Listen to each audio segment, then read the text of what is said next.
Euskal Herriko mendiak munduko edoientzat goiz elizak dira. Mendietan eguzki umelak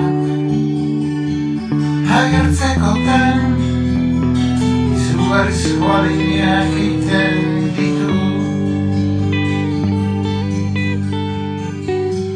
Lagun zarra denbora bezain aintzinakua